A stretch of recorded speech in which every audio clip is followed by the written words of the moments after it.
오늘 우리가 읽어가는 말씀은 고린도후서 6장입니다. 이 6장 말씀의 내용에서 계속적으로 바울 사도는 자신이 복음의 일꾼으로 부름받은 것에 대하여 대단히 그것을 귀하게 여기는 마음, 그것을 계속 표현하고 있는데, 오늘 우리가 읽은 내용을 크게 두 부분으로 나눠본다면 1절부터 10절 내용에서는 자신이 하나님의 일꾼으로 어떻게 살아왔는가 하는 것에 대하여 쭉 이야기를 해줍니다. 그러면서 대단히 역설적인 사실들을 말해주고 있죠. 그리고 11절부터 마지막 절 내용에서는 고린도 교회 성도들을 향하여 사도가 권면하는 내용, 권고하는 내용이 주어지고 있습니다. 앞부분의 내용을 한번 보시죠. 1절 말씀에 보면은 사도는 이렇게 말했어요. 우리가 하나님과 함께 일하는 자로서 너희를 권한다. 이렇게 표현하면서 하나님과 함께 일하는 자로서, 우리라고 하는 말은 바울 사도와 그의 복음의 동역자들을 우선적으로 말하는 말입니다. 우리가 하나님과 함께 일하는 자로서 너희를 권한다. 너희는 누구를 말할까요? 고린도 교회 성도들을 말하고 있는 것이죠. 하나님과 함께 일하는 자, 이걸 우리가 뭐라고 그러냐면 동역자다 이렇게 말합니다. 함께 같은 뜻, 같은 생각, 같은 마음을 가지고 함께 일하는 사람, 이걸 동역자라고 말합니다. 복음의 일꾼으로 동역하는 그들, 또 오늘날 우리가 교회를 이루어서 같은 목표점을 가지고서 함께 같은 생각으로 하나님의 일을 감당하는 사람들, 이런 사람들을 우리가 더 다르게는 동역자들이다 이렇게 말합니다. 근데 그 동역이 누구와 함께하는 동역이냐? 하나님과 함께하는 동역이다. 그래서 그것이 참으로 가치 있고 귀하다 하는 겁니다. 우리가 세상을 살면서 소위 잘 알려져 있는 기업, 탄탄한 기업에 들어가도 그것을 얼마나 자랑스럽게 여깁니까?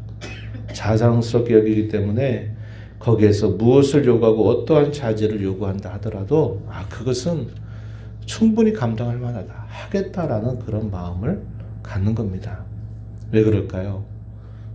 유명하기 때문에, 또 든든하기 때문에, 한 만큼 무엇인가 충분한 보상이 주어지리라고 하는 분명한 기대가 있기 때문에 그런 것입니다. 우리가 하나님과 함께 그분의 뜻에 우리의 마음을 모아서 무엇인가를 하는 일들은 그에 비하면 비할 수 없는 가치와 영광이 있다 하는 겁니다.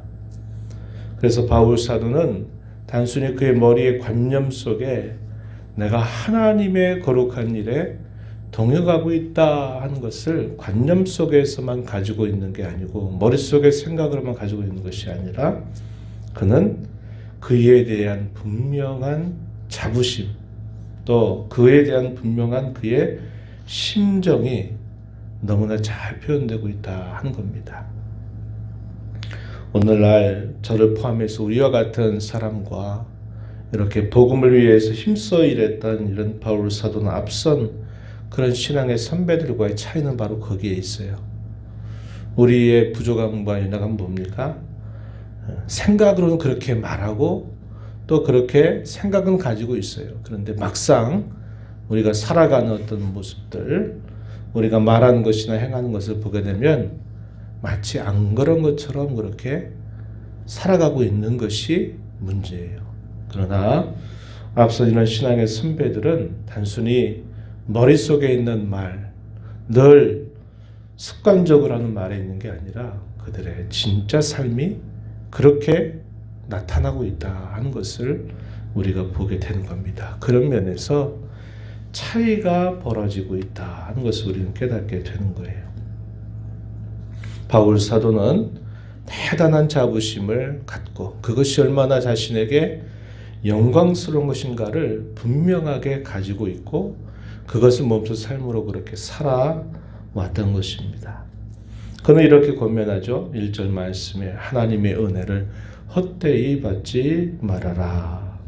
하나님의 은혜에 대하여 우리가 확인할 수 있는 가장 직접적인 표현은 5장 마지막 절입니다. 5장 마지막 절 보면 이렇게 말했죠. 하나님이 죄를 알지도 못하신 이를 우리를 대신하여 죄로 삼으신 것은, 죄를 알지 못한 이 누굽니까? 예수님을 말하죠.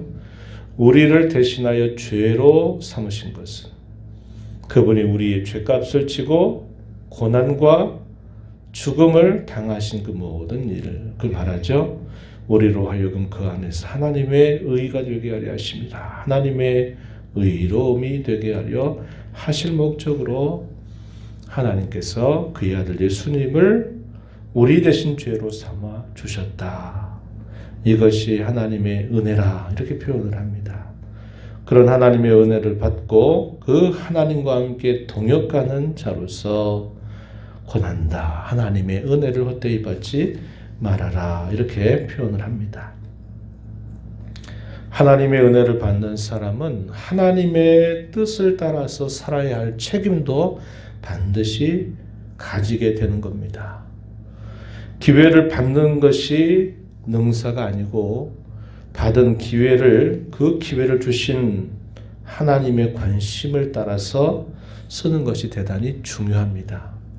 하나님의 은혜라고 늘 말하면서 그 은혜에 대한 마땅한 책임을 아무것도 아닌 것처럼 생각하는 것은 하나님의 은혜를 값없는 것처럼 여기는 행위가 되는 것이죠. 사도는 지금이 은혜 받을 만한 때고 지금이 구원의 날이다 라고 말하면서 하나님의 은혜를 받은 자로서의 마땅한 책임, 그것을 우리에게 강조하고 몸소 자기 자신이 어떻게 이제까지 그 복음을 위하여 살아왔는가를 이야기해 줍니다. 4절 말씀에 보면요. 모든 일에 하나님의 일꾼으로 자천하여 행하였다 이렇게 말합니다.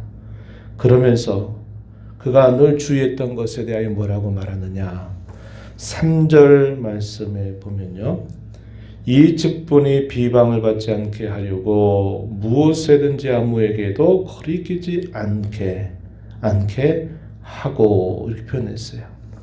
자기가 하는 그 영광스러운 그 일이 행여나 자신 때문에 비방이 되지 않게 하기 위해서 내가 모든 일에 모든 사람에게 내가 거리끼지 않게 살았다 이렇게 이야기를 하고 있는 겁니다.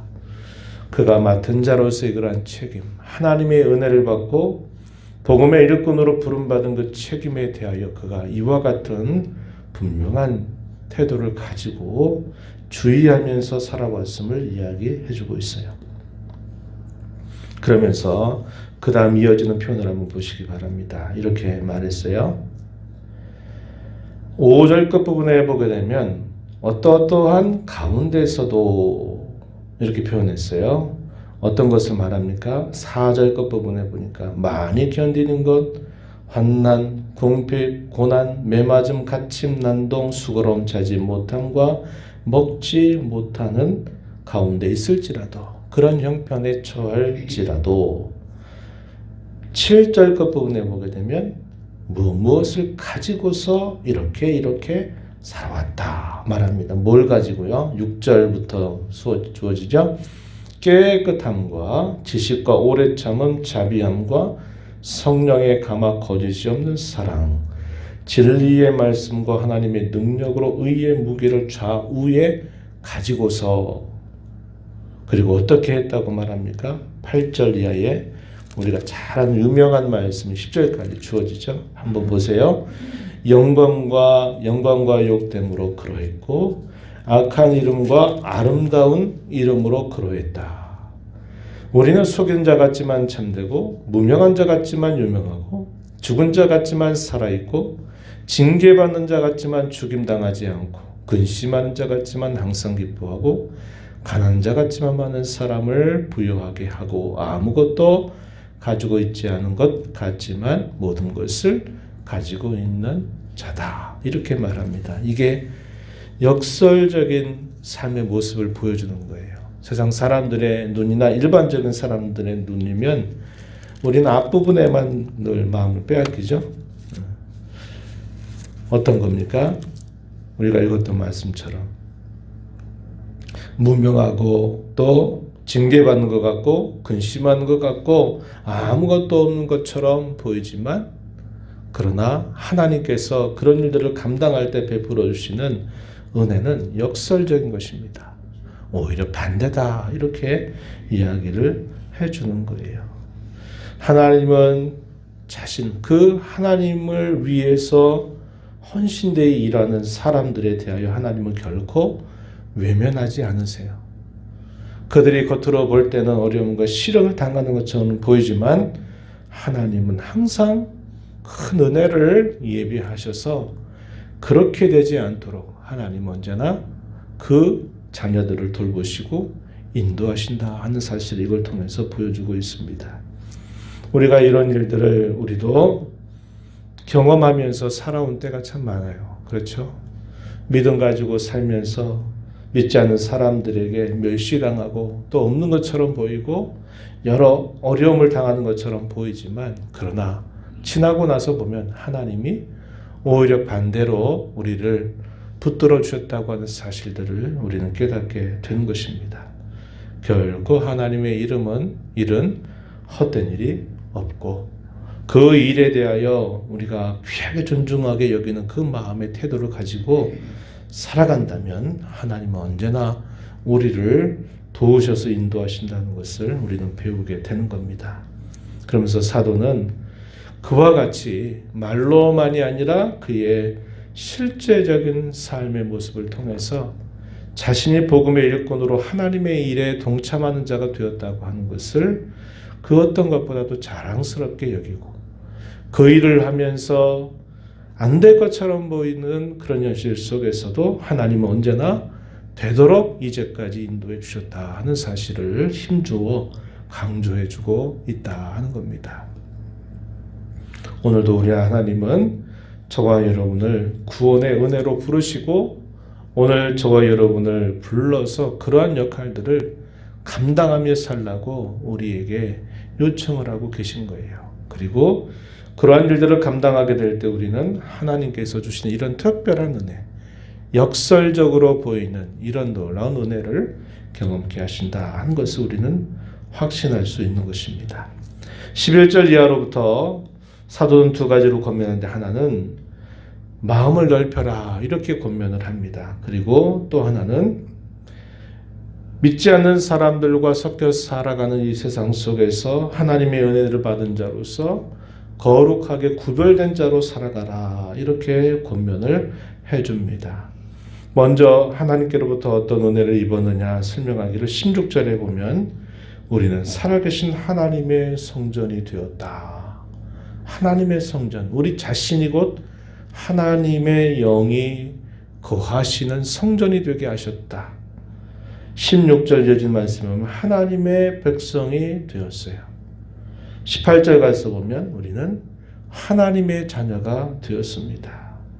하나님께서 세우신 언약에 따라서 우리를 그의 백성, 그의 자녀로 삼아주신 그 놀라운 신분을 이야기하면서, 우리는 이 세상에 살지라도 이 세상에 속한 자처럼 살 것이 아니고 불신자들과 어울려서 그들의 죄에 참여하는 자가 되어서는 안 되고, 도리어 이 세상 가운데 선한 영향력을 발휘하고 끼치는 자로 살아야만 된다 이렇게 가르쳐 줍니다. 그래서 여기서 말하는 것이 구별과 거룩을 강조하고 있는 겁니다.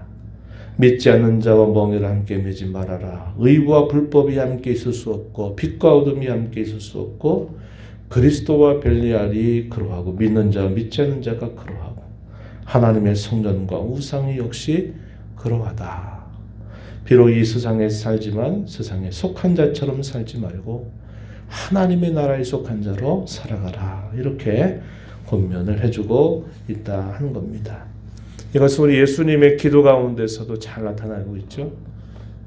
아버지를 향하여 기도하셨던 예수님께서 저들은 세상에 있지만 저들은 세상에 속한 사람이 아니라고 기도하시면서 저들을 거룩하게 해달라고 기도하셨던 우리 예수님의 기도와 마찬가지로 우리는 하나님께 구원의 은혜를 받은 자로서 이 세상에 구별된 자로 살아야 될 그런 책임이 있다는 겁니다. 이것이 하나님의 은혜를 아는 자, 하나님의 은혜를 받은 자가 그 은혜를 헛되이 여기지 않는 마땅한 삶의 본분임을 배우게 되는 것이죠.